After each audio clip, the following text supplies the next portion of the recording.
Hi, good evening, everybody. I thought I would introduce myself first. So my name's Lindsay. I'm a qualified physiotherapist. I qualified 18 years ago, which seems a long time now. I've spent most of my years working on the orthopaedic wards, so working with joint replacement patients and cancer patients. But 3 years ago, I moved into Oxford's thoracic surgery team. So I now spend my time helping patients prepare for lung surgery and supporting them to recover afterwards. So I thought I would discuss surgery briefly and why we would perform surgery. And I will apologise in advance because the majority of my patients are lung cancer patients, and I know that's not applicable for you guys. But if I talk about lung cancer, then kind of I'm talking interchangeably for the reasons for surgery. So I do apologise if I use the wrong terminology. So I was going to talk about why we perform surgery, what to expect, potentially what would happen on the ward and what we would expect of patients when they're recovering. I've kept it fairly generic because I know across the country different centres kind of have slightly different processes. So I'll talk from my experience, and I think in Oxford we're quite forward thinking. So hopefully the advice that we're giving is kind of what most centres should be following. And yeah, feel free to ask any questions as I go along. So the primary benefit of going ahead and having thoracic surgery, so lung surgery for cancer, is that it's curative. It's the best treatment that aims for cure. So what we do is with that treatment, it's the only treatment that takes the cancer out. So it's the highest chance of cure, it's the lowest chance of recurrence. So it's classed as gold standard. It's also diagnostic. So we take the cancer out, we send it off to the lab, we do all the fancy investigations with the molecules and the chopping it up and all those bits that I don't really understand. And we know exactly what type of cancer it is, what size it was, what stage it is, whether it's completely excised, and then whether it's got any fancy markers for specific treatments and things. So if it's radiotherapy, chemotherapy, then you're leaving the tumour in the body. So scans will follow you up, but we haven't had it out. So with regard to lung resection, so that's the fancy title we use for taking the cancer out, taking the bit of your lung that it's surrounded in. So there are different amounts of lung that can be removed in order to try and cure this cancer. Most of the decision surrounding this is based on what the cancer is. So if it was some form of primary cancer, so whether it be neuroendocrine or whether it be lung cancer, we're going to take a bigger area because we want really clear margins and we want to make sure that it's completely out. If it was, say, a bowel cancer that had metastasized, then we take a smaller amount because we know it's not as active because it's a metastases. So for neuroendocrine, the majority of patients will have what's called a lobectomy. So that's that bottom left one. Can you see my pointer here? This one here. So with your lungs, your right lung is divided into 3 what we call lobes, and your left side is divided into 2. So it would be taking out the part of your lung that has that cancer in its entirety, so the upper, the middle, or the lower. We can take a smaller amount if we want to, and we can take a bigger amount. So some patients will have 2 of those lobes removed. In some circumstances, patients may have a whole lung removed, but that decision is also then based on things like your lung function and your fitness level and other medical conditions, because what we want to know is that you're going to be able to live a good quality of life after we've done the surgery. So we need to make sure that it's the right decision for you to go ahead and have that done.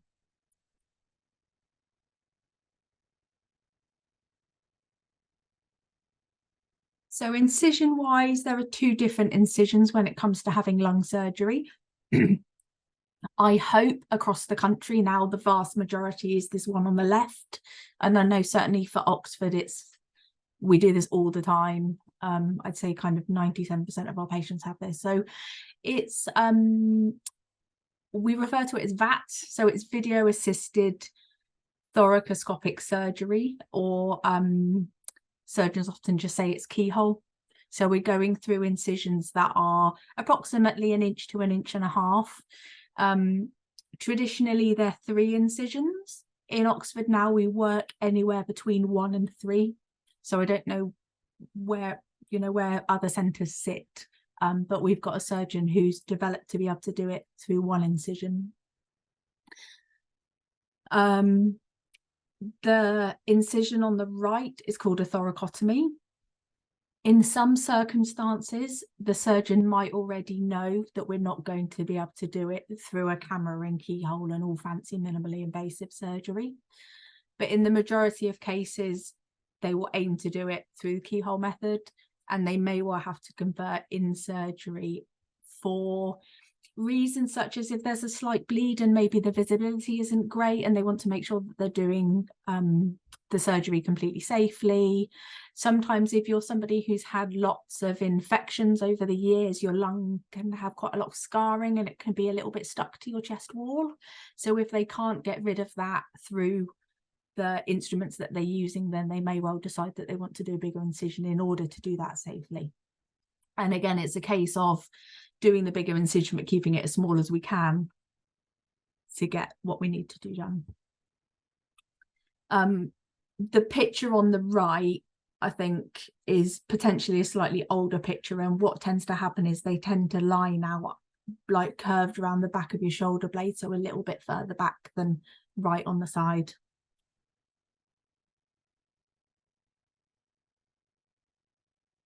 Surgery is always performed under general anaesthetic, irrespective of the incision type. So no one ever knows about the surgery. Go to sleep.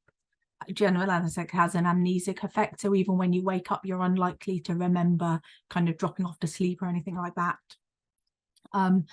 With regards to pain levels, if you have the open incision, the pain levels during recovery are higher. It takes a bit more time to get the painkillers right. So patients often stay in hospital a couple more days. So in Oxford, we would tell people that potentially kind of 5 days to a week is how long they should expect to be in. But we know that by the time patients get to kind of 4, 5, 6 months, there's absolutely no difference in how they've healed, what their function is like, and kind of how they're living day to day. They've recovered to the same level as if you had a smaller incision. So one of the most important things that we talk about with our patients after surgery is having what I like to refer as an active recovery. So from some surgeries, you can have your surgery, you can rest up in bed, and it's more of a, what's the word I'm looking for? I've lost the word. Like it's a, what is the word? I'm not quite sure, but I know that even with transplantation, we get people up as soon as possible. Absolutely, absolutely. So rather than, because we don't use our lungs if we're sitting around effectively, and what we need to do is we need to get those lungs moving, and we need to get them expanded. So once you're back on the ward, and our patients go straight to the ward. I know some centres, patients still go to intensive care or a higher dependency unit and then go to the ward. Irrespective of where you go, what we want patients to do is make sure they're eating and drinking. You're going to have not eaten since the night before, not drunk a lot, and when they do surgery for lungs, they're really careful about how much fluid they give you in theatre, so you will be dehydrated afterwards. So it's really important to try and replenish that and hydrate yourself. Getting out of bed is the best thing you can do. That's kind of your first boost to like, right, I've had my surgery, let's start recovering and let's start getting my lungs moving. So on the same day is the best thing to do. Have a sit on the edge of the bed, have a stand up. If the bathroom's not very far, ask the nurses to be assisting you back and forward from the bathroom. We're really lucky the ward our patients are on are en suite, so it's kind of 3-4 meters across the room. Once you've kind of got through that first night, then try and stay as active as you can. Make sure you're walking around the ward. If there are facilities to go make yourself teas and coffees on the ward, do all of that kind of stuff. If there's any equipment on the ward that you can exercise with, we have an exercise bike on the ward, so we ask patients to use that as well. what you want to try and aim to do is push yourself slightly. So try and feel like your breathing is a little bit laboured because you're walking a little bit faster than potentially you want to be comfortably. Try and really make sure that it's a little bit of exercise almost, rather than just a gentle kind of stroll.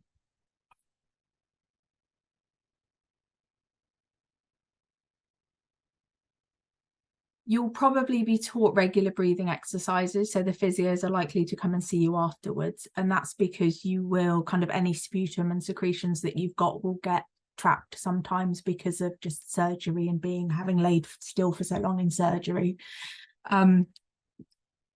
And making sure that you're coughing and clearing those secretions will really, really reduce any chance of a chest infection that you've got. And we give patients what's called a cough cushion. So literally something made into a cushion, stick it under your arm, put it against your wound and cough while you're squeeze it in while you're coughing, in order to reduce the pain that you're in while you are coughing. If you have had the bigger incision, then it's really important that you start your shoulder moving as well. There's a chance that with the discomfort that you're in, that you're not going to move your shoulder, and then you can get something that's called a frozen shoulder, and then that stops you being able to use your arm as well, which is just more complications that you're not going to need while you're recovering from it. So ask for some shoulder exercises. There aren't any particular restrictions, it's just being aware that you need to be moving that shoulder and getting that movement back. All of these will require lots and lots of painkillers. So make sure that you are taking them really regularly, that you're talking to your nurses.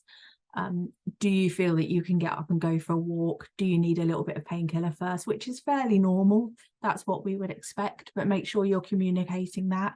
And if you don't feel like you're on the right balance for you, or you've got enough, or it's making you feel lightheaded, or they're making you feel nauseous, discuss that with your nurses, discuss that with your doctors, and make sure that they get it right. It's one of the kind of priorities of you being in hospital, is to make sure that we send you home on the right combination for you.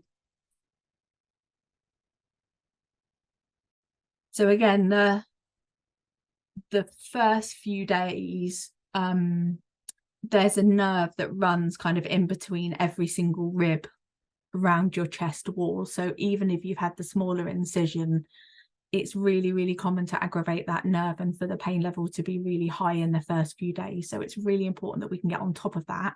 And then that allows you to do all of the other bits that we need to be doing for recovery.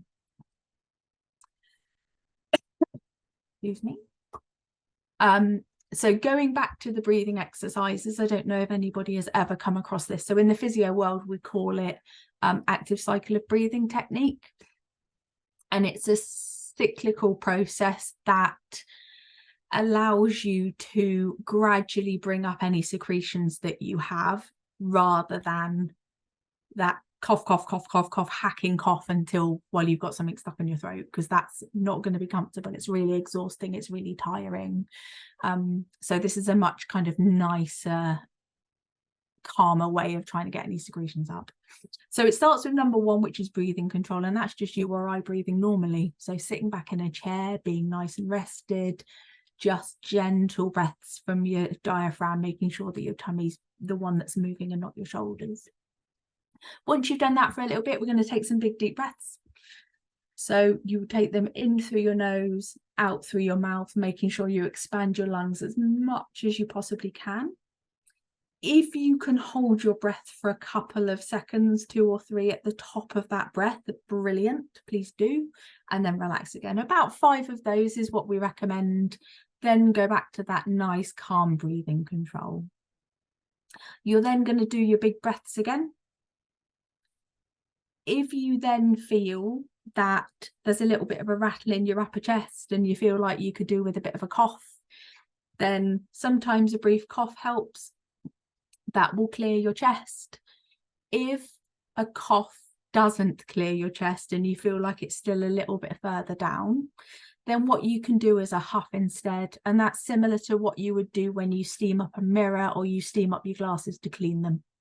So it's much more of a kind of as opposed to a cough. much kinder on your incision, much more effortful. And because it's a cycle, if you don't then clear those secretions the first time, you just go around again. And you can go around as many times as you like, and generally it can take about 10 or 15 minutes for any of those secretions to come up. Towards the end of the presentation, I've popped some resources in from the Physio Society, so I'm sure we can pass those on if they're useful to you. Once you've gone home, looking at kind of things that we would expect patients to be able to do. So when patients go home, they're up, they're walking around, they're able to have a shower and do light tasks. Needing regular rests is normal. So things are sore, you're really tired from having the general anaesthetic and the surgery itself. So, excuse me, although I'm saying, yes, I want you to be active, I want you to do little bits of activity and have rests in the middle so that you're not completely exhausting yourself.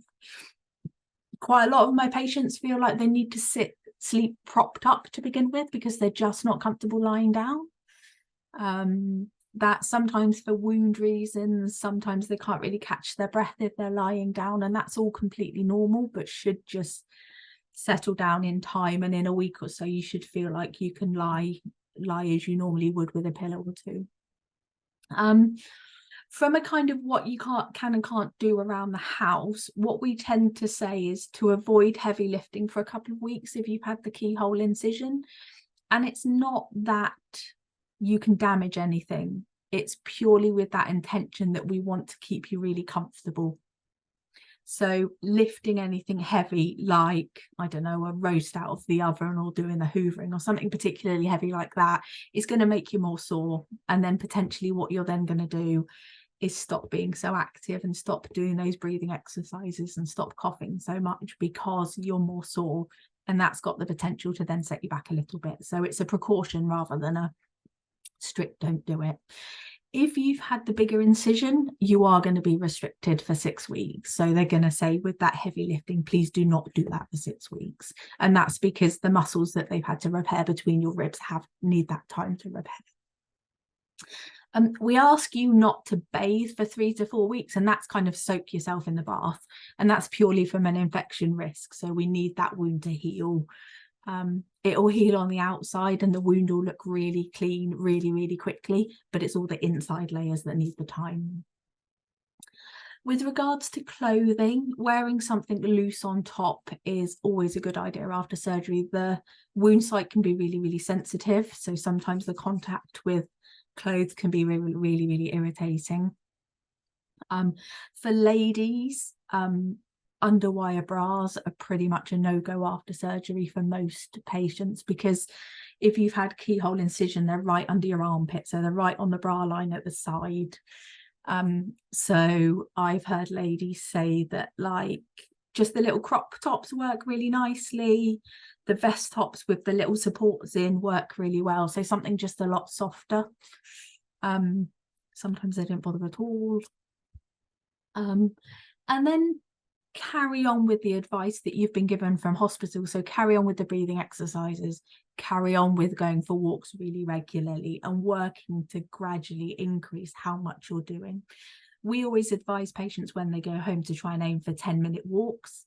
So do that once a day, aim to do it twice a day, gradually increase.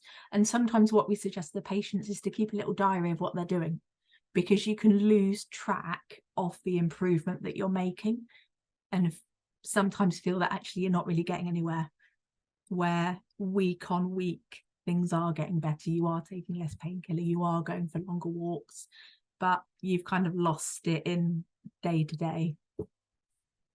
And another thing when it comes to kind of traveling and things is that we advise you not to fly until you've had your checkup, because you need to have an x-ray first. So just in case you plan on going on holiday and having a great time, by all means drive wherever you're going, but flying is a no-go until you've had a post-op check x-ray.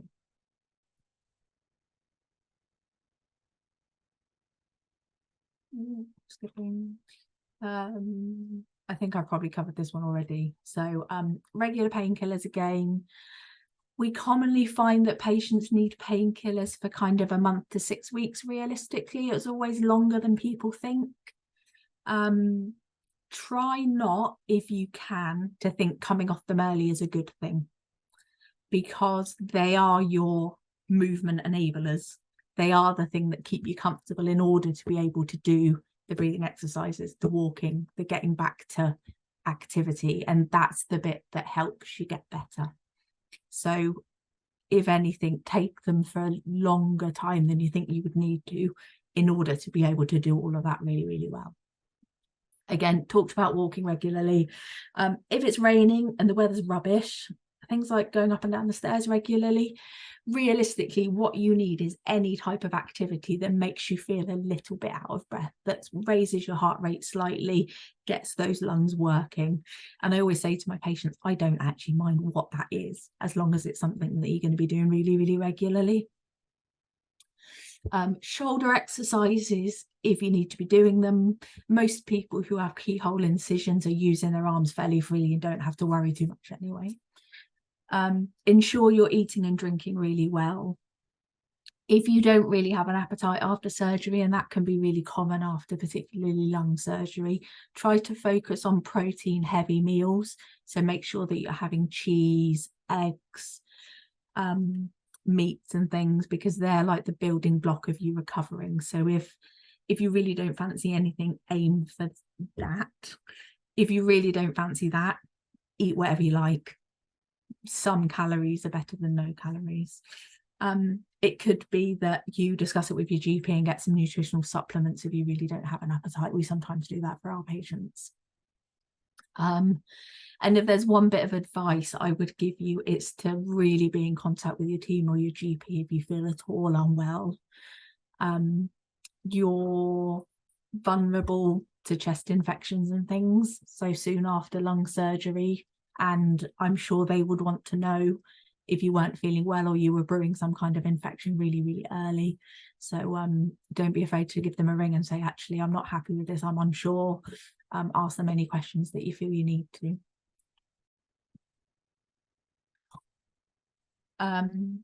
So with regards to kind of the exercise and what happens once you're starting to feel a bit better, as a physio, I always think it's really, really important that patients look at increasing their activity level, and particularly after lung surgery, you can have a huge impact on how your body functions longer term and the quality of life that you can be living. You can impact that really, really well by the exercise that you're doing. So cardiovascular exercise talks about like that's the heart and lung exercise that you do. So that's the thing that gets you out of breath and it gets your heart rate up. And what it ultimately does is it strengthens the muscles that you breathe with. So it allows your lungs to be more efficient with less of that lung. You've also got benefits like strengthening your heart muscles and your circulation. So it does things like reduces the risk of heart disease and strokes and things as we start getting older. It improves your well-being and your confidence. So going through investigations, going through surgery, there's massive anxiety around it. It's really worrying. And actually exercise can release all those endorphins that can make you feel that you can tackle something like this a little bit better. It can put you in a much better kind of headspace. It also increases your ability to resist infections and will improve your ability to do daily activities.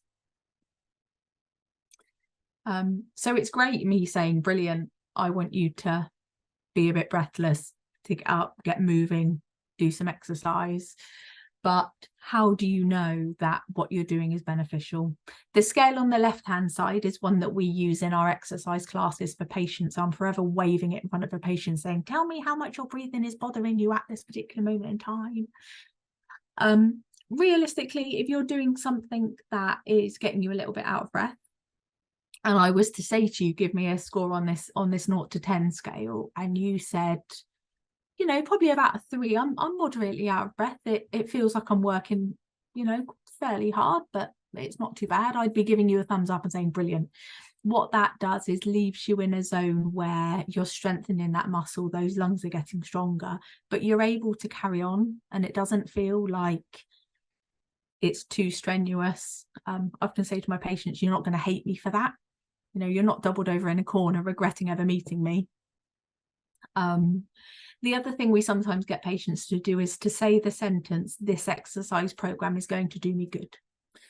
If you can say that in one complete sentence, then the intensity that you're working at isn't necessarily beneficial. You need to increase the intensity. So that could be moving a bit quicker. If you're going for a walk, it could be going uphill or something like that.